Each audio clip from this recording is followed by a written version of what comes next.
Boa tarde. Muito obrigado por nos conceder esta entrevista para o projeto MEM-News, um projeto que visa resgatar, valorizar, preservar as memórias que as pessoas guardam das notícias e dos meios jornalísticos. É uma enorme honra e um prazer tê-lo aqui na Universidade de Fernando Pessoa, no nosso laboratório de televisão, para ser entrevistado. As minhas primeiras perguntas são perguntas muito simples e para registro. Eu vou perguntar-lhe o seu nome e a sua idade, para começar. Ora, muito boa tarde, também é um prazer e uma honra estar aqui também de certa forma a trabalhar neste projeto, ou dar o meu contributo para este projeto. O meu nome é Jorge Moreira, tenho 58 anos. E onde nasceu, em que terras viveu? Eu nasci em Vilar de Andorinho, Vila Nova de Gaia, portanto a cidade do outro lado do rio. Vivi praticamente toda a minha vida nessa localidade, ainda hoje, embora não no sítio onde nasci, mas noutro local, mas pertence à mesma freguesia. Mas, entretanto, tive experiências não só daqui, não é? Estive também a trabalhar algum tempo na Polónia, por exemplo, nos Açores, portanto, ia um pouco até por todo o país. Portanto, embora a minha base fosse sempre esta, de Gaia, não é? De Vila de Andorinho, eu também tive outros rumos. Muito bem. E qual é a sua profissão até, se viveu assim em tantos lugares? É assim, a minha profissão atual, eu sou investigador do Centro de Ecologia Funcional da Universidade de Coimbra e doutorando também na Faculdade de Economia da Universidade de Coimbra. Portanto, neste momento sou bolseiro FCT e é a atual minha profissão. Entretanto, eu fiz muita coisa até cá. E eu talvez fizesse uma vida ao contrário. Primeiro fui trabalhar e só depois é que voltei à academia e aos estudos. Primeiro tive várias empresas, uma delas ligada à assistência técnica de equipamentos eletrónicos, uma formação que eu tive anterior, portanto uma formação em eletrónica, que me permitiu fazer isso, mas também tive outras empresas de instalação, por exemplo, de estantelaria para os hipermercados e supermercados, e, portanto tive algumas empresas relacionadas com esse material. Mais tarde voltei à academia, não é? Fiz a licenciatura já noutra área, na área do ambiente, que era uma paixão minha, e a partir daí fui, entretanto, convidado para ingressar neste centro de investigação da Universidade de Coimbra e fiz o mestrado já nessa área e hoje estou a fazer o doutoramento com bolsa, portanto, no mesmo. Portanto, a minha vida foi um bocadinho ao contrário do que é o normal, propriamente. Do que é normal. Viveu em casa dos seus pais até que idade? 21, 22. Na altura em que eu casei e saí da casa dos meus pais. Casou cedo. Sim, muito cedo, sim. Pode contar-nos um pouco do seu contexto familiar, na casa paterna, qual era a profissão dos pais, as suas habilitações literárias, o que é que os seus pais faziam? Meus pais eram pessoas bastante humildes a nível de literacia académica. O meu pai tinha a quarta classe, a minha mãe acho que nem sei se chegou a ter. De qualquer forma, o meu pai era uma pessoa bastante, bastante dinâmica, formou uma empresa, por exemplo. De quê? De marcenaria, portanto ele fazia os móveis, o interior dos sofás e por aí fora. E portanto ele tinha vários empregados e tudo, e era ele que trabalhava e fazia as coisas aparecerem naquela fábrica, propriamente dita. E, portanto, eu também, desde que me conheço, embora ele tivesse uma fábrica, era uma pessoa relativamente humilde, portanto, nós não vivíamos na miséria, mas não éramos pessoas com posses. E, portanto, era tudo mais ou menos contado. Classe média? Média baixa, sim. E, portanto, eu conheço-me a trabalhar. desde que... Com que idade começou a trabalhar? Eu não me lembro, mas eu sempre que me lembro tenho idade de já ir para a oficina do meu pai Para e ajudar. contribuir, e saía vinha da escola e ia para lá trabalhar algumas vezes, ajudava. Sim, conheço a profissão. E a vida cultural que teve ainda na casa paterna? Tinha vida cultural, sei lá, ia ao cinema com regularidade, ao teatro, essas coisas? Mais opção pessoal. Isso é, eu a partir de... Eu fui sempre uma pessoa extremamente curiosa. Lia bastante na sua adolescência? Sim. Comecei a comprar os meus livros. Não quer dizer que eu tivesse biblioteca em casa, que não tinha. Havia alguns livros, não éramos... mas normalmente comecei a me interessar e comecei a comprar alguns livros. E a partir daí também tive um grande interesse cultural. Lembro, por exemplo, aos 16 anos vi a minha primeira ópera, sozinho, fui por iniciativa pessoal. Foi onde? No Coliseu? Foi no Rivoli. No Rivoli. No Rivoli, foi uma estreia um bocadinho complicada, porque o maestro, ao fim da introdução, caiu para o lado, com um ataque cardíaco, acho eu. Deus me livre. Sim, foi uma ópera de Wagner, mas foi interessante. Até tem um caso curioso, porque eu não estava habituado a esse tipo de ambientes e fui vestido de uma forma muito modesta, não é? E quando chego lá, vejo as pessoas todas vestidas de fraque e smoking e não sei o quê, eu até me senti assim um bocadinho incomodado da maneira que eu ia. Pus-me lá num cantinho e tal, mas sim, a partir daí, bailados, cinema. O cinema era quase todas as semanas, sempre que eu podia, portanto. A maior parte das vezes sozinho. Uma vida cultural rica. Sim, a maior parte das vezes sozinho, outras vezes com amigos. E depois de casar, a mesma coisa? Sim. Mudou um pouco os hábitos? Muito. Pois a música foi uma paixão, a música. Mas já não foi assim tão fácil, porque depois tive as empresas e... Claro, a vida muda. Assim, muito complicada. Depois também tive uma filha muito novo e tive que... As responsabilidades eram mais. Mas nunca deixei por completo de ir ao cinema, de ir a ver alguns concertos de música, um ou outro teatro, mas numa forma mais reduzida, sim. Muito bem. A sua família, e agora já vamos um pouco ao tema do nosso projeto, a sua família interessava-se pelas notícias quando era novo? O seu pai, a sua mãe? Ainda não me disse a profissão da sua mãe? Sim, a minha mãe trabalhou mais ou menos numa fábrica até casar e pouco depois o meu pai achou que era normal trazer para casa e, portanto, era ele o único sustento da família e assim foi. E, portanto, a minha mãe depois tornou-se mais ou menos doméstica, não é? Cuidar dos filhos, cuidar da casa, era um pouco isso. O meu pai era uma pessoa, embora, como disse há pouco, modesta a nível académico, mas era muito inteligente e era filantropo e por aí fora, portanto, era uma pessoa que se interessava pelos outros, era uma pessoa até querida a nível da freguesia, não é? Embora também ligado um bocadinho à igreja, mas era um vicentino, por exemplo, daqueles que mesmo de corpo e alma, portanto, era uma pessoa que realmente tinha algum cuidado pelos outros. Mas o meu pai, sim, tinha um interesse muito grande pelas notícias. Uma das coisas que hoje sei que não é muito correto, mas, por exemplo, quase todos os almoços ou jantares coincidia com a altura dos jornais, não é? O telejornal ao fim do dia e um jornal qualquer, agora não me lembro qual era o título, mas era um jornal a seguir ao almoço, ou na altura do almoço. E, portanto, nós víamos, normalmente, acompanhávamos essas notícias. Na RTP, provavelmente. Sim, na altura não havia outros canais, era na RTP. Costumavam ouvir notícias na rádio?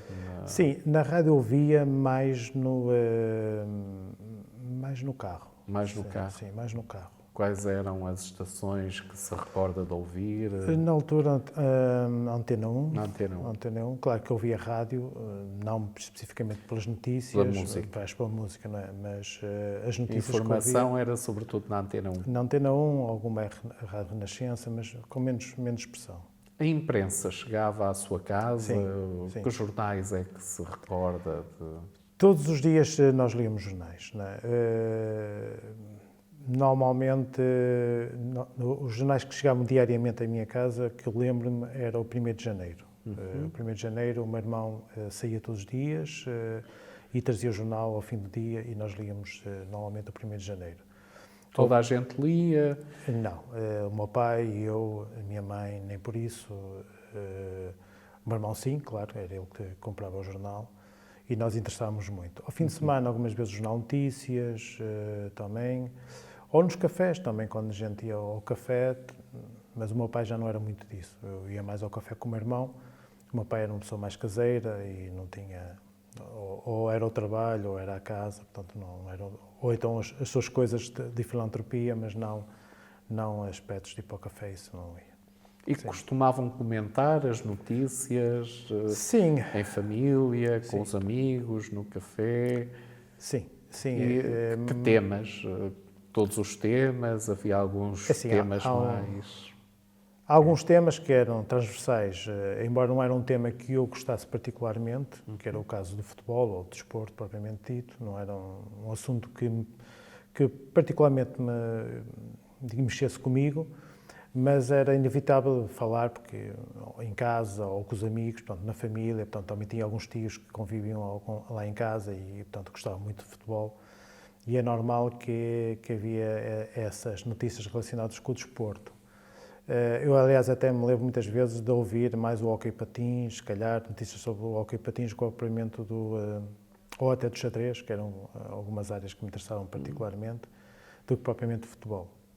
Mas pronto, ouvia isso, mas essencialmente política, sim. A política estava sempre presente, as notícias de política. Havia bastante comentário político, então... Sim, sobre o dia-a-dia, não é?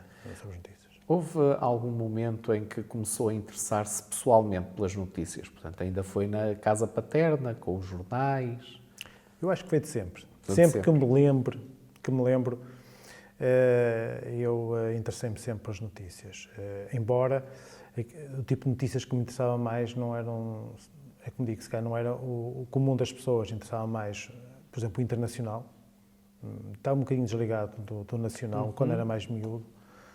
E interessava-me mais notícias especialmente ligadas à ciência. Foi sempre uma coisa que me despertou. Desde logo, sim. Desde e por isso tenho aqui alguns jornais com alguns recortes. É verdade, recortes, foi o primeiro entrevistado que nos trouxe as suas memórias físicas de consumo de notícias com... Portanto, eu vi que tinha o Notícias da Tarde, o Jornal de Notícias, o 1º de janeiro, e os seus recortes, os seus arquivos pessoais, temos aqui, não é? Com estes recortes todos, são então essencialmente artigos de ciência que conservou. Ciência, história. Também uma das coisas que me fascinava na altura era questões ligadas ao mistério, sei lá. Aliás, o próprio professor Joaquim Fernandes, não é? Ele tinha aquela crónica de 2001 que tratava muito aspectos ligados ao fenómeno OVNI, não é? Na altura, e eu também era fascinado, quando era miúdo, por esse mistério. Eu gostava de saber o que é que está para além, para a ciência, mas gostava de tudo, era um curioso incrível. E, portanto, esses recortes de ciência, de natureza, tudo que era também ligado à natureza, espaço. Portanto, a ciência, mas especialmente o espaço, também era uma paixão muito grande para mim. Portanto, vá lá, usar os meios de comunicação permitiam-lhe saciar essa curiosidade, essa avidez. Talvez é que me chegava esse conhecimento e o desenvolvimento do conhecimento científico chegava nessa altura pelos jornais, especialmente pelos jornais. Eles algumas vezes tinham, ou eram notícias que surgiam espontaneamente por descobertas fantásticas, não é? E que eram retratadas nos jornais, ou então havia pequenos cadernos que eles faziam semanalmente, salvo erro, que dedicavam à ciência e eu normalmente pegava nessas folhas e guardava-as sempre. Nunca guardava o jornal inteiro, mas guardava sempre algumas folhas que lia e depois guardava isso religiosamente como se fosse uma enciclopédia para mim. Pois, ainda vejo aqui muitos... Tenho o hábito de, às vezes, ir reler estes arquivos ou é algo que deixa lá em casa e depois... Eu já precisei deles. Já fui buscar uma outra notícia que... No contexto académico? Sim, também. No contexto académico, no contexto até também de alguns textos que escrevia para algumas revistas. Escrevia? Sim, sem ser para académicos. Quais? Muito diversificado. Eu cheguei a escrever sobre questões do ambiente para uma revista de engenharia, que era um instalador. Cheguei a escrever também questões ligadas à ecoespiritualidade, mais nessa perspectiva de uma ligação profunda da deep ecologia, da ecologia profunda. A natureza. Cheguei a escrever para o Público, para o Jornal Público, por exemplo. Sei lá, há tem várias coisas publicadas. Muitas colaborações. Lembra-se de qual foi o primeiro meio de comunicação mais presente na sua vida para consumir notícias? Disse-me há pouco a televisão, se calhar foi a televisão, a RTP, não? Sim, foi. Eu acho que foi. Embora paralelo ao jornal. No jornal. Mas talvez... Como chegava à sua casa... Talvez a memória que eu me lembro mais antiga, talvez seja ver o telejornal na televisão, ou o equivalente ao telejornal na altura, já não me lembro, mas acho que era telejornal. À noite era o telejornal, sim, que é o programa informativo mais antigo. Eu penso que quando era mesmo miúdo, quando tinha, sei lá, os meus 5, 6 anos, ou menos talvez, ainda não tinha apetência para estar a ler, nem sequer... Eu lembro que comecei a ler cedo, mas não tão cedo quanto isso, não é? E tinha alguma dificuldade. Portanto, a televisão era o que me chegava mais, chegava melhor. Portanto, podemos dizer que durante a sua juventude, vá lá até sair de casa paterna, era o 1º de Janeiro, o Jornal de Notícias...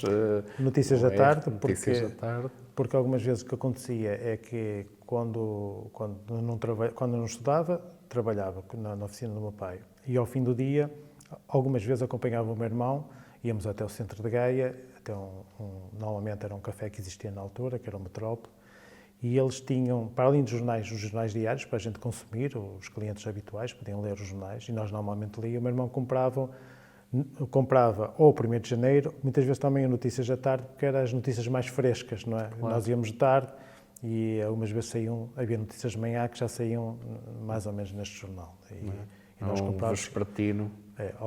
Havia uma altura em que comprámos, o meu irmão comprava muitas vezes estas Notícias da Tarde, que tinham uma característica, a cor do papel era diferente. Era cor-de-rosa, parecia assim, salmão, uma coisa assim. Financial Times. Era diferente, até era curioso isso. E eu tinha revistas, li alguma na sua juventude? Na minha juventude comecei também a ler algumas revistas ligadas à ciência, o Scientific American, por exemplo, sempre que apanhava. Portanto, começou cedo a ler também? Sim. Em inglês, portanto? Em inglês. Não posso dizer que sou a falar que tenho uma influência muito grande em inglês, desenrasco, não é? Mas a ler, sim. A Scientific American. Sim, por exemplo, e outras revistas mais ou menos equivalentes. Depois também houve uma altura em que eu me interessei muito para as questões, para além da natureza, da eletrónica, portanto também comecei a ler algumas revistas da especialidade para compreender e para saber como é que se fazem as coisas. E que depois também deu origem à minha especialidade, a minha primeira especialidade, que foi nessa base. Eletrónica. Quando ia ao cinema, disse-me que era um frequentador regular do cinema, recorda-se de ainda ver notícias no cinema? Só uma vez. Só uma vez? Só uma vez, curiosamente, e não estava à espera, porque já tinha visto cinema anteriormente e nunca tinha aparecido notícias. E o que acontece é que não estava à espera, não é? E apareceram as notícias antes, só que aquilo correu um bocadinho mal, porque o público não estava... O público queria ver o filme, não queria ver as notícias, e começaram a assobiar. Eu lembro-me desse pormenor. Ainda se lembra em que cinema é que foi que isso aconteceu? Qual era o filme? Já não se lembra desse contexto? Eu via vários... Não sei se foi no Aguiador, no Olímpia, no Coliseu, sei lá. Eu frequentava-os todos, não me lembro praticamente qual era. Sei que houve um caso desses. Era comum na nossa juventude irmos ao cinema. Algumas vezes, já de uma forma curiosa, o dinheiro era muito pouco e eu morava mais ou menos a 6, 7 quilómetros do centro de Gaia e do Porto ainda mais. E algumas vezes ia a pé, só porque tinha os tostões contados para ir pagar o bilhete de cinema para ir ao cinema e depois muitas vezes voltava a pé para casa. Tinha que ser, pequenos sacrifícios. Portanto, saiu da casa paterna para casar com 21 anos, autonomizou-se, continuou a ler jornais e revistas na sua idade adulta, pelos vistos sim. Sim, com menos, não com a expressão diária, não é? Porque entretanto também houve uma altura que andei a saltitar muito do país, de lado para lado, dada a minha atividade económica, e não deu para estar diariamente já a ler os jornais. Mas sempre que podia, sim, continuava a ler. Que títulos, que jornais, lembra-se? Sim, o Notícias, depois mais tarde quando apareceu o Público também era um jornal que me interessava, mas aqueles que eram mais ou menos sagrados, que eu comprava sempre, era o Expresso, esse comprava sempre ao fim de semana, e depois quando apareceu mais tarde, já é mais recente, o Sol, também comecei a comprar. O Independente? Não, nunca. Cheguei a ler uma notícia, mas não era um jornal que eu me lembro de ter comprado particularmente. E revistas? As revistas Ciências? Sim, revistas Ciências. Depois houve uma altura em que eu andei muito apaixonado pela música e comprava algumas revistas relacionadas com a música. O jornal Blitz, não? Não propriamente isso. Para a música, era mais de estúdio, de música mesmo, de composição, de fazer. E alguns grupos, também tinha alguns grupos novos que apareciam. E revistas de informação geral, lembra-se? Eu normalmente lia aquelas que vinham nos jornais, ao domingo. Ok. Portanto, as do Público e a Jornal Notícias, algumas vezes estes jornais, ou eu comprava ou alguém da família comprava, e ao fim de semana, quando estávamos todos juntos, essas revistas normalmente eu via. Houve algum momento em que tenha deixado de ler jornais e revistas ou mantém-se um leitor? Não, confesso que há uns anos para cá é difícil pegar no jornal, a não ser que vá um café de manhã e esteja lá o jornal e eu ainda vá lá não dar uma vista de olhos, mas agora é quase tudo na internet. Mas vai aos sites dos jornais, consultá-los diretamente? Sim. Como é que é o seu uso Quase todos os dias faço isso. Ir aos sites? Tenho alguns sites que vou digamos, não só jornais, mas também, digamos, locais de informação, que agora também há de televisão, que têm os sites mas posso dizer que todos os dias vou, por exemplo, ver The Guardian, é um jornal que, digamos, é um site de notícias, não é? Que tem um panorama mais geral e tem muitas coisas ligadas ao ambiente, particularmente, que me interessam. Cá, o Público, a SIC Notícias, por exemplo, o Expresso de vez em quando, a CNN. Eu gosto muito de ser ver. eclético, não? Sim, é eclético, porque eu quero muitas vezes perceber se aquela informação está...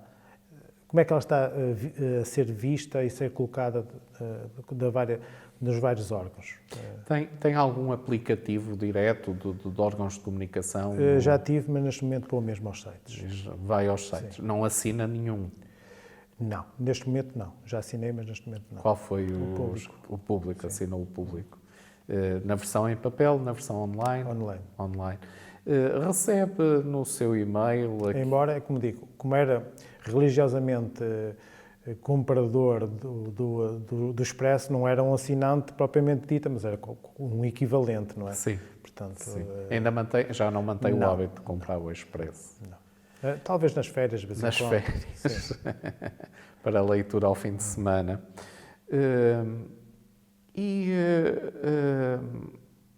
Costuma receber no e-mail aqueles boletins noticiosos que os órgãos jornalísticos mandam para quem subscreve, aqueles sumários das notícias?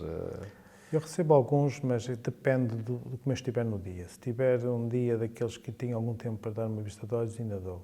Se não é muita coisa. É muita coisa para conseguirmos lidar com tanta informação. Continuou a escutar noticiários na rádio, programas informativos?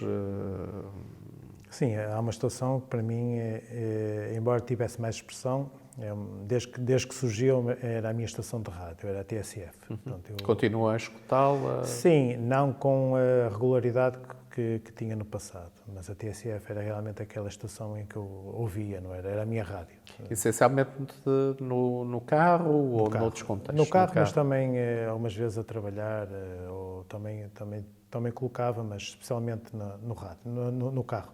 Eu fazia muitas viagens, portanto eu trabalhava muitas vezes fora e aproveitava essas alturas para ouvir as notícias, para ouvir o rádio. Ou então, muitas vezes quando eu sabia que havia uma notícia especial, em vez de recorrer à televisão, muitas vezes porque estava a trabalhar ou recorria ao rádio e era normalmente a TSF que me dava essa informação. E a televisão? Portanto, na sua casa paterna via normalmente ao almoço e repetia ao jantar. Sim, e os jornais televisivos da RTP. Depois de casar, manteve esses hábitos, alterou-os? Como é que foi o seu consumo de televisão em termos de informação? Sempre que estava em casa, sim, mas é como digo, algumas vezes nem sempre estava em casa. Mas tentava muitas vezes já desconectar a hora do jantar ou do almoço com a hora de ver essas notícias na televisão. Hoje em dia, por exemplo, eu ainda continuo a ver alguns jornais pela televisão, mas já normalmente não é direto. Não é direto. Eu muitas vezes pego na box e puxo atrás e vejo as notícias e confesso que nem vejo todas as notícias, há notícias que eu passo à frente porque são coisas que não me interessam particularmente, mas normalmente consigo, sempre que posso, vejo o noticiário e vejo pelo menos os tópicos e se há notícias que me interessam particularmente, ouço essas notícias. Quais são os temas que mais são apelativos para si? A política, o internacional, a ciência, o ambiente? Falou-me há pouco desses. Mantém esse interesse por esses temas? Sim, a política menos. Menos. Estou um bocadinho mais afastado, embora houve um período da minha vida que estivesse um bocadinho envolvido na política, mas agora menos. Sim, o internacional, a questão internacional continua a fazer eco em mim. Eu estou sempre interessado a ver o que é que se passa lá fora, embora não estou a dizer que estou desligado do país, não estou, continuo. Mas algumas vezes há notícias que ou são repetitivas ou não acrescentam mais nada naquilo que eu já sei e passo à frente. Mas o comentário costuma acompanhar programas, alguns, os comentadores? Sim, alguns. Até confesso. Programas de entrevistas, de debate? Sim, não com a frequência que gostaria, mas sim, de vez em quando acompanho. Talvez até aquilo que eu consigo ouvir mais de forma regular é o Na Antena 1, que dá às sextas, que às 7 da tarde, aquilo que chama-se Contraditório. Uhum. Que no fundo há ali várias perspectivas e eu gosto de ouvir, digamos, esse contraditório propriamente dito sobre os temas, não é? Algumas vezes eles estão em acordo, mas muitas vezes em desacordo e eu gosto de ver essas perspectivas diferentes sobre os temas da atualidade. E aí fala um bocadinho sobre Portugal, mas também fala sobre o mundo. Portanto, a internet transformou a maneira como acede às notícias. A mim, pessoalmente, agora sim. É mais o digital. Portanto, passou do físico para o digital, deixou de comprar, então, revistas e jornais em papel, exceto o Expresso nas férias. Não quer dizer que uma revista ou outra que me chame particularmente a atenção numa banca. Eu gosto sempre de olhar para as bancas quando passo e posso eventualmente comprar pela capa ou por uma notícia qualquer que venha na capa e que me diz particularmente. Ou, se eu souber através dos jornais ou até das redes sociais que um determinado tema sair numa determinada revista que me interessa particularmente ou num jornal, aí também compro. Podcasts, videocasts, costuma seguir? Não tem esse hábito?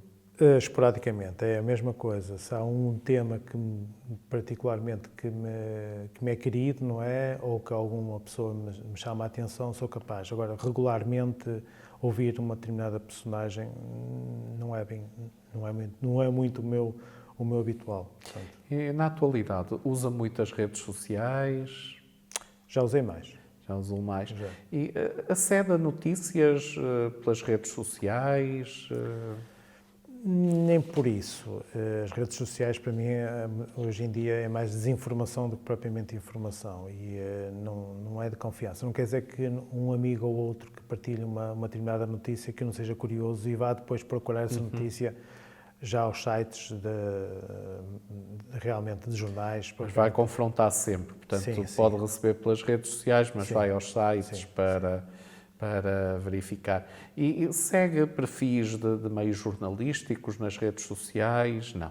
Não. Uma vez que vai aos sites diretamente, não tem esse hábito. Recorda-se assim de notícias que lhe tenham provocado uma forte impressão, que memorizou mais fortemente? Sim, e talvez não me lembro de todas elas neste momento, mas aquela mais antiga que eu me lembro foi a morte de Sá Carneiro. Eu lembro que aquilo 4 de dezembro de 1980. foi vivido de uma forma intensa lá em casa, né? Eu lembro. Depois, mais tarde, eu era fascinado pela luta do sindicato polaco Solidariedade do Lech Walesa e acompanhava muito aquela luta social, não é, contra o regime, e essas lutas também ficou registada na memória até hoje. Depois há momentos incontornáveis, a queda do Muro de Berlim, o massacre de Timor-Leste, o 11 de setembro, mais recente, talvez a Guerra do Golfo, Chernobyl. E esses acontecimentos acompanhou essencialmente pela televisão, pela rádio, pelos jornais, já na internet? Por todos, eu acho que foram todos, porque A muitas meios. vezes ouvi na televisão, mas eu queria saber mais. E eu, umas vezes, lia também. Os jornais traziam-nos um bocadinho mais do que aquilo que a televisão nos dava na altura. A televisão, lembro-me que dava-nos as notícias de uma forma muito rápida sobre um determinado tema e nós, se quiséssemos aprofundar, eram os jornais, normalmente, que se aprofundava isso. Pelo menos é a percepção que eu tenho. Alguma notícia das muitas que recebeu mudou a sua vida ou apenas serviu para ficar a conhecer aquilo que se passava? Essa é uma excelente pergunta e eu não lhe consigo responder com toda a sinceridade, mas aquilo que eu acho que no fundo nós somos um produto, não é, daquilo que assimilamos ao longo dos tempos. Também somos esse produto, para além do genético, também somos um produto cultural. E é normal que as notícias que nos fossem chegando ao longo da nossa vida nos fossem moldando, não é? De uma forma de consciência, de uma forma ética, de uma forma de ver o mundo, mais ou menos enviesado também, não é? Mas eu penso que mudou, não é? Mas se me tivesse dito quais foram os documentários ou filmes que o marcaram profundamente, eu dizia já 2 ou 3. Então pode dizer, por exemplo, às vezes esquecemos-nos do documentário, mas o documentário também é uma fonte de informação, claro. Tem esse hábito de sim, eu tinha muito, e ainda tenho sempre que posso, não é? Que me interessa, mas o Carl Sagan, o Cosmos do Carl Sagan é incontornável, como o Homem à Terra do Félix Lafuente. Por exemplo, os programas do David Attenborough também, sei lá, os vários que vi. Certo. Do Cousteau, do certo. Sei lá, o Jacques Cousteau, portanto, do mar. Portanto, são coisas que me marcaram profundamente, documentários, e muita da informação que eu também fui adquirindo, e talvez na minha relação com a natureza. Que tenha moldado Sim, sua personalidade, a sua visão do mundo. Isso mudou. Por exemplo, a minha paixão pela natureza continua aí, a paciência, talvez, não digo que não tenha uma aptidão natural para esses temas, mas esses temas, quando entraram na minha vida, foram fascinantes, não é? E moldaram muito a minha visão. E acha que, então, os meios de comunicação contribuíram de alguma maneira para formatar, digamos assim, as memórias que guarda dos principais acontecimentos? Sim, foram eles foi através deles que eu conheci uma versão da realidade. Nem sempre, se calhar, é a versão final, mas isso é uma questão complicada. Claro. Cada vez mais complicada. Claro. Mas talvez eu confiasse mais quando era miúdo, na minha juventude, ou quando era um adulto jovem, do que propriamente hoje em dia. Tenho sempre, mesmo assim, ao analisar as notícias, mesmo aquelas que vêm da comunicação social normal, tenho sempre algumas reticências a ver se isto é mesmo assim, se a notícia não está enviesada, se não há interesses também aqui por trás das notícias. Portanto, hoje em dia tenho sempre algumas cautelas. Também não estou a inventar teorias da conspiração, mas sou, digamos, um observador cauteloso das notícias. Já que nos trouxe esta panóplia de arquivo, tem assim alguma que nos queira mostrar nesta entrevista? É assim, uma das coisas que eu normalmente guardava religiosamente era, digamos, alguns artigos, algumas páginas que vinham nos jornais. Por acaso trouxe aqui o Notícias da Tarde, mas podia trazer outros. E se reparar, nestes aqui estamos a falar tudo ligado à ciência, da astronomia, dos computadores na altura, dos primeiros computadores. Estamos a falar nos anos 80, né? Por exemplo, sobre a origem da vida, da consciência. Portanto, havia sempre digamos, algumas crónicas mensais que normalmente eu seguia particularmente. E vermos o passado dessa forma impressa.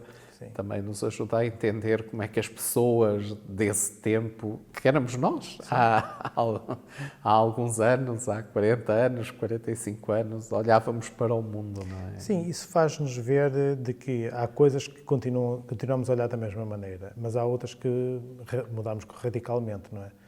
E isso é importante também perceber esta dinâmica da perspectiva que nós temos sobre o mundo, não é? E quando falamos de ciência, falamos de um mundo mais, que tentamos que seja mais verdadeiro, mais realista, não é? Embora a ciência está sempre, é um ponto de vista da realidade, não é? Nunca é a realidade última, não sei se alguma vez vamos conseguir ver, percepcionar, mas pelo menos temos perspectivas dessa realidade. O Hermano José parodiava o célebre jornalista Batista Bastos e fazia uma pergunta: onde é que estava no 25 de Abril? Eu sei que no 25 de Abril tinha 7 anos, tal como eu. Estava certamente na primeira classe, tal como eu, não é? Segunda, eu acho que estava na segunda. Na segunda já. Recorda de alguma maneira como é que se soube do 25 de Abril, aos seus pais, pelos meios de comunicação na altura? Lembra-se? Tem alguma ideia? Eu lembro que esse dia foi um dia particularmente diferente, talvez. Eu lembro que estava na escola, portanto, na manhã, e de um momento para o outro mandaram-nos embora, no meio da aula. E que havia uma revolução, mas ninguém sabia o que é que aquilo era. Não é? Claro. Eu, a dada altura, e portanto, eu quando vinha da escola, visitava sempre um avô meu que estava sempre muito debilitado de saúde e acabou por falecer algum tempo depois, mas eu era religiosamente, vinha da escola, antes de chegar a casa, visitava o meu avô e o meu avô também ficou surpreendido por eu estar àquela hora a visitá-lo. Entretanto, cheguei a casa e comecei, à hora do almoço, aí comecei a ver já o que era o 25 de Abril, era uma revolução dos militares, essas coisas todas. Portanto, mas foi através da televisão que eu me lembro que tive acesso, digamos, a uma informação mais fidedigna, porque quando saí da escola não sabia. Mais para o fim da tarde, então? Talvez mais para o fim da tarde, sim. Começou a falar, talvez sim. Ok. Sim. E depois do 25 de Abril, claro, éramos crianças, também temos a mesma idade, 58. A seguir ao 25 de Abril, tem ideia, lembra-se de alguma coisa dos meios de comunicação, de notícias que lhe tenham chegado pelos meios de comunicação? Nem por isso. Eu lembro que foi um período bastante conturbado. O 1 de maio também houve ali alguns tumultos e não sei se houve mortes ou uma coisa, mas tenho uma ideia de que houve assim qualquer coisa, manifestações no Porto, em Lisboa, e portanto isso também ficou marcado, essa imagem pós 25 de Abril. Depois disso, propriamente relacionado com o 25 de Abril, já nem fiquei, assim, nessa data não. Mais tarde comecei a me interessar particularmente por esse período e pela Revolução propriamente dita, por várias razões, até porque estive na Escola Prática de Cavalaria, na tropa, onde... Em Santarém? Em Santarém. E conheci particularmente o Salgueiro Maia, que foi o meu comandante de grupo, na altura. E portanto, Já agora, isto não tem a ver, mas ele costumava contar-vos como foi? Era uma pessoa muito reservada. Muito reservada. Por mim, é a ideia que eu tive dele. O que nós tínhamos era já um historial lá dentro do quartel e havia pessoas que sabiam muito da história e que nos contavam a história, mas não era ele propriamente dito que nos tinha contado, sim.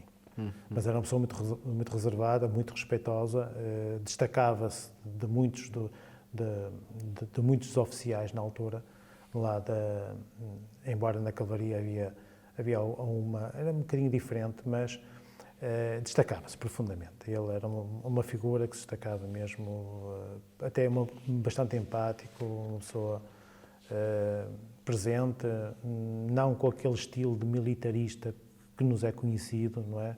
De ordens e por aí fora. Era uma pessoa muito sui generis. Eu fiquei com uma imagem muito boa, muito positiva dele. Perdemos-lo cedo. Perdemos-lo cedo, acho que foi 2 anos depois que eu saí da tropa e ele faleceu, sim. Portanto, eu já estava doente na altura.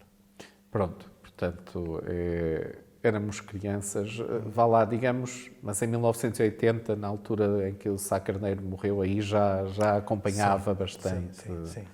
as notícias. Teve consciência da luta ideológica que a seguir ao 25 de Abril se travou nos meios de comunicação, ou era demasiado criança? Não, sei que houve, não é? Mas para me dizer pormenores, não. Sei que houve essa luta, não é? Agora, se formos buscar a história, isso é outra coisa. Não queria estar agora a deturpar a memória, sim. Claro. Muito bem. Até porque era um assunto que muitas vezes se falava lá em casa, não é? O meu pai como disse há pouco, o meu pai era uma pessoa que se interessava muito pelas questões de política, não é? E portanto, isso era... Sá Carneiro, Mário Soares eram personagens fascinantes. Sim. E o Álvaro Cunhal, embora fosse do meu pai uma espécie de pessoa que eu não gostava particularmente, mas eu lembro perfeitamente dessas personagens na televisão, não é? Claro, isso lembro. Claro. O Freitas João Amaral também. E uma pessoa também que me tocou particularmente, não sei porquê, tinha menor expressão, mas talvez não menor expressão que isso, que era o Ribeiro Teles. E mais tarde, Ribeiro Teles, sim. Sim, e mais tarde conheci pessoalmente em Lisboa, numa conferência organizada pela Sociedade Ética Ambiental, que eu sou dirigente, e ele estava lá presente e conheci particularmente, já um bocadinho debilitado devido à idade, mas era uma pessoa que sempre me fascinou e depois descobri que realmente o fascínio que eu tinha por ele era toda a questão ambiental, toda a questão do ordenamento do território, que me é muito querida. Não é? Era um homem sábio, teve razão antes do tempo. Sim, tudo isso. Mas fazem exatamente o contrário tudo daquilo isso. É aclamado, mas fazem o contrário. Mas vamos voltar às notícias, que ao fim e ao cabo é o tema da nossa entrevista. Fazendo um balanço do seu consumo de notícias, dos meios, qual é o meio de comunicação, imprensa, rádio, televisão, mais recentemente a internet, que acha que mais o marcou ao longo da vida? Para consumir notícias, para aceder à informação? Aquilo que me dá a ideia, porque me acompanhou durante algum período e talvez que era a entrada das notícias durante um longo período de tempo, é a TSF. Portanto, é essa... Podia escolher outros, não é? Também depende da altura da minha vida, não é? Mas talvez tivesse que escolher um, não o atual, a rádio e a TSF. Não é o atual, de maneira alguma, acho que perdeu bastante, mas aqueles quando eventos, surgiu, revolucionou revolucionou a forma de ouvir a rádio, a forma de fazer notícias, a forma, acho que... De aceder à informação. Sim, sim. E aquelas reportagens que eles faziam, aqueles diretos, aquelas reportagens que quase 24 horas eram fantásticas e as pessoas que trabalhavam lá, e para além disso, era a qualidade das notícias, sim. Portanto, as notícias são importantes e é importante acompanhar o que se passa pelos meios jornalísticos? Sim, sem dúvida. Mesmo com os devidos filtros. Em que é que nós beneficiamos e em que é que a sociedade beneficia? Nós, pessoalmente, e a sociedade, na sua opinião? Eu hoje, mais que nunca, porque até as próprias gerações mais recentes estão muito fixadas nas redes sociais e naquilo que é, e lá impera a desinformação, tanto ou os fake news, propriamente dito. E muitas vezes as pessoas pensam que uma determinada notícia é a realidade e não é de longe a realidade. E, digamos, os meios de comunicação social ligados às notícias são aqueles que nos dão alguma esperança da veracidade da notícia, não é? É como digo, tem sempre algumas reticências, porque há realmente aspectos de grupos económicos que, de certa forma, se apropriaram de grandes órgãos de comunicação social e portanto, pode haver sempre pressões desses órgãos para que... Creio que temos sempre notícias enviesadas por causa do poder enviesadas, económico. ou notícias que poderiam vir a público e não vieram. São silenciadas. Portanto, são silenciadas. Nas redes sociais, lembra-se de ler ou partilhar notícias que depois se verificou serem falsas? Eu, por acaso, tive sempre muito cuidado com isso. Não me lembro particularmente de ter partilhado alguma notícia que depois viesse a ser falsa. Até porque eu tenho sempre, digamos, aquela ideia de que será que esta notícia é mesmo verdadeira? E depois também algumas pessoas que têm já alguma credibilidade, mas mesmo assim, se há uma determinada notícia, eu normalmente procuro saber se aquela notícia é verdadeira. Porque também já tem acontecido, já aconteceu, por exemplo, colegas e amigos que eu respeito particularmente terem partilhado uma notícia que não era aquela, que era falsa, portanto, que era desinformação. Uhum. E comparando o presente com o passado, já me falou das pressões do poder económico, do poder político que considera que existem sobre os meios jornalísticos, mas comparando o passado com o presente, como é que vê a evolução do jornalismo? Acha que o jornalismo mudou, certamente? Piorou? Melhorou? É outra excelente pergunta. Eu acho que oscilou. Tivemos um período realmente em que houve alguma liberdade de jornalística e o jornalismo, se calhar, foi a que fez a diferença de nos colocar a informação de uma forma mais, digamos, o mais fidedigna possível, e eu acredito que houve um período mesmo, talvez depois do 25 de Abril, até aos anos 90, 2000, mas eu acho que a partir daí alguns interesses económicos estão a... Não quer dizer que as notícias, como disse, que as notícias são fake news, não é? Mas a notícia muitas vezes pode ter várias leituras e eles colocam a leitura que lhes interessa particularmente. E é por isso que muitas vezes tenho o cuidado de olhar para a notícia sobre várias fontes, não é? Se calhar sou capaz de ver do Guardian, ou depois sou capaz de ver a BBC em Portugal, ou se calhar vi a BBC primeiro e deixa-me ver se no Guardian o que é que diz acerca disso, ou o New York Times, ou o Euronews, sei lá. Portanto, vai muito à imprensa estrangeira, aos meios jornalísticos estrangeiros. Vou mais à imprensa portuguesa, mas o do Guardian é realmente aquele que eu vejo todos os dias, sim. Esse E comparando a sua experiência, tem filhos, disse-me há pouco até que teve uma filha muito nova, não tem netos ainda, não? Não, eles costumam brincar comigo que os netos são os gatos. Não, são os de 4 patas, no meu caso é um cão.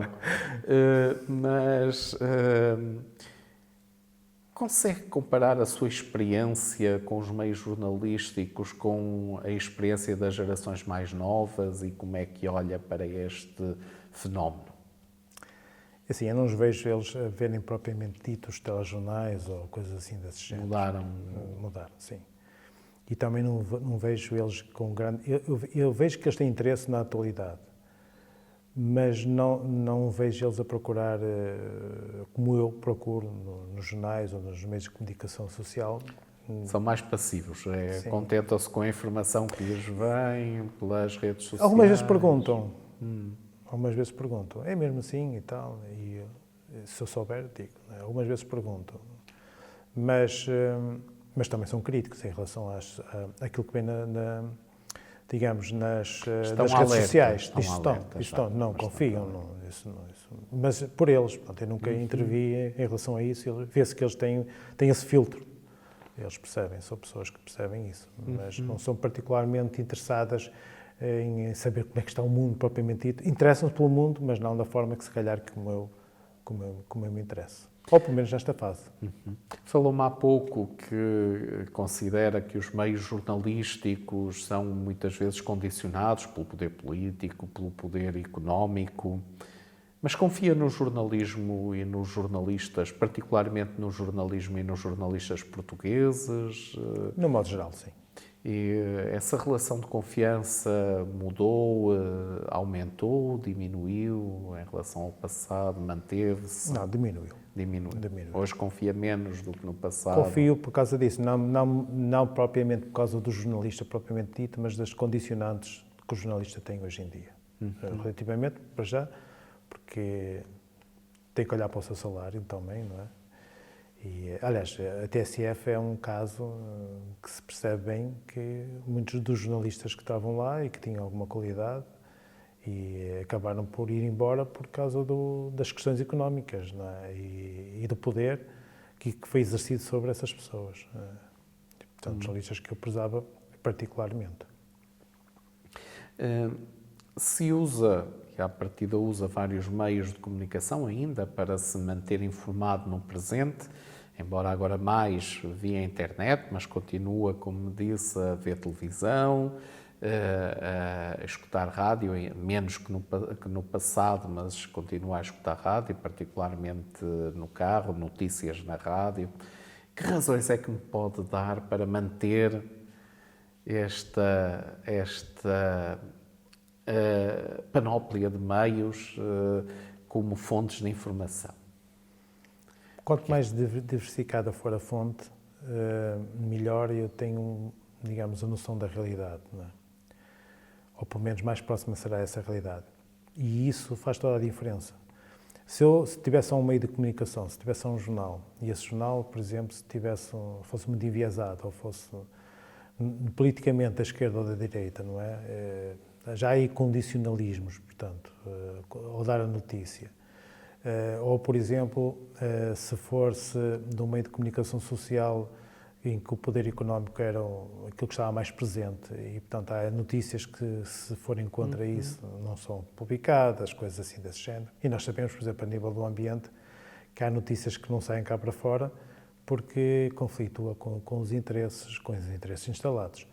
E, portanto, aí tem. Mas, sim, hoje em dia continua a ser um meio de comunicação o mais diverso possível. Portanto, eu costumo ler as várias notícias, nos vários órgãos de comunicação social, quando a notícia realmente me interessa particularmente. Gosto de ouvir os pontos de vista diferentes, não é? Qual é a diferença, por exemplo, porque é que continua a haver televisão, não se contenta apenas com a imprensa e com a internet? Eu vejo, eu não sou uma pessoa que veja particularmente televisão hoje em dia. Eu vejo as notícias de vez em quando, mas corridas, como eu digo. Há programas, por exemplo, que a mim particularmente me são queridos, por exemplo, o Nuno Rogério, aquele do West-West, que está na SIC. São programas que eu normalmente, sempre que posso, vejo, mas nunca vejo em direto. Portanto, normalmente vejo numa altura em que tem disponibilidade, para ver. Portanto, não sou um consumidor de televisão. Mas é a imagem em movimento que suscita, sim, a imagem é a presença de determinadas pessoas. Sim. Eu gosto de olhar para a leitura e gosto muitas vezes de ver como é que a pessoa está a falar sobre um determinado tema. Essa comunicação que muitas vezes não se vê também é importante para mim. A rádio é essencialmente notícias na rádio, essencialmente no automóvel, para saber o que se passa no momento, ou por alguma outra razão, por hábito, rotina, é normal, companhia. É tudo um pouco, não é? Eu ainda faço muitos quilómetros de carro, semanais, e sempre que estou no carro ouço particularmente as notícias, sempre que posso, e portanto isso é normal. Mas também já tem acontecido ligar a rádio, ou até na internet ligar a rádio portanto, pela via internet, porque não tenho um rádio perto de mim, para ouvir uma emissora em streaming, exatamente. Disse-me há pouco que... Ou até alguns podcasts, ou algumas também que ficam lá e que me interessam particularmente, mas não sou um ouvinte particular sobre isso. Disse-me há pouco também que viveu em vários contextos geográficos, viajou bastante pelo país, trabalhou em vários lugares do país e também no estrangeiro. Acha que o lugar onde se vive, o contexto geográfico em que se vive, condiciona a forma como se tem acesso à informação? Também podemos comparar o tempo presente com o passado, claro, a este nível. Qual é a sua percepção acerca deste assunto? Sim e não, não é?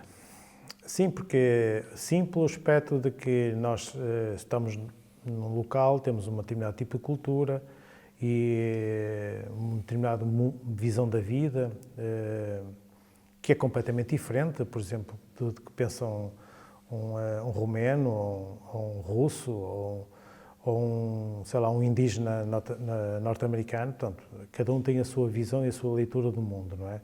E, portanto, o sítio onde nós vivemos dá-nos alguns condicionalismos, a não ser que nós conseguimos superar essas barreiras e conseguimos percepcionar as outras realidades, que é aquilo também que me interessou sempre desde miúdo. Foi os outros pontos de vista que não só o meu. Essa polaridade é que me enriquece, porque eu vi coisas, e hoje em dia vejo coisas que pensava que eram assim e são completamente diferentes, porque comecei a ver de outros prismas diferentes, e isso é muito importante. Agora, sim, se nós ficarmos só anexados àquela cultura, àquele modo de ver o mundo, não, se nós mesmo vivendo naquele local e não saindo daquele local conseguirmos arranjar ferramentas, não é? Que nos consigam abrir esses horizontes, como a internet e também algumas revistas da especialidade que eu me lembro, que comprava e que davam essa visão plural do mundo, não é? O que é que lhe sugere a expressão crise no jornalismo? É uma panóplia de coisas, não é? A primeira é esta questão da apropriação por alguns interesses económicos e políticos do jornalismo. Depois, também o jornal, por várias razões, uma razão tecnológica tem a ver com a dificuldade que os jornais tradicionais, não é, continuam a lançar, pelo menos a sua versão em papel.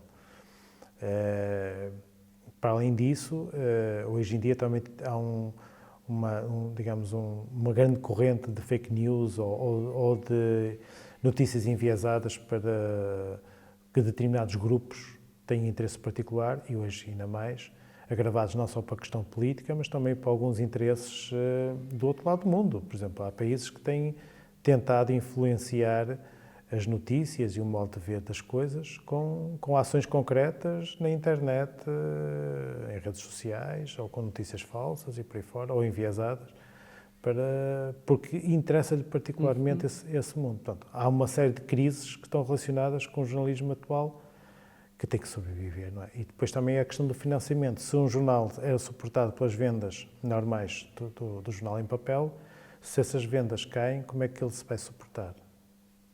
Portanto, tem que arranjar outros mecanismos. E hoje em dia fala-se, claro que está mais dentro do assunto que eu sobre isso, mas fala-se, por exemplo, na questão dos próprios Estados subsidiarem, de certa forma, alguns meios de comunicação social, até para continuar a ter uma certa autonomia face aos grupos económicos e por aí fora, que ainda sustentam muitos destes membros de informação. Última pergunta. O jornalismo hoje cumpre o seu papel na sociedade? E já agora, que papel é esse? Cumpre se for honesto, se for realmente verdadeiro. E sim, cumpre nesse aspecto. Mas não cumpre se estiver sempre anexado aos interesses que estão instalados, digamos, que são a base de sustentação económica desse projeto, não é? E é como digo, eu continuo a confiar muito nos jornais e nos órgãos de comunicação social em geral em Portugal, mas tenho sempre este cuidado de saber quem são os grupos económicos ou políticos que estão subjacentes àquele grupo e ver se que determinada notícia pode estar a ser influenciada ou não por esse poder. E, portanto, sim, se a notícia for realmente gerada de forma a informar as pessoas, legitimamente as pessoas, sem qualquer tipo de pressão, não se a notícia for enviesada só para favorecer alguns grupos económicos. Portanto, é um bocadinho difícil de responder talvez um ninho. Um ninho. E com o ninho finalizamos então esta entrevista. Resta-me agradecer novamente a sua disponibilidade, a sua generosidade para estar aqui, sacrificando os momentos da sua vida pessoal e profissional, talvez, para nos conceder este testemunho que será valorizado, que ficará registado no YouTube, no canal do projeto e que depois nós iremos analisar em conjunto com as outras entrevistas. Muito obrigado, foi novamente uma honra e um prazer tê-lo aqui connosco. Ora, muito obrigado eu também pela oportunidade de poder dar um bocadinho de contributo a esse projeto e espero que muito sucesso nesse projeto também. Muito obrigado.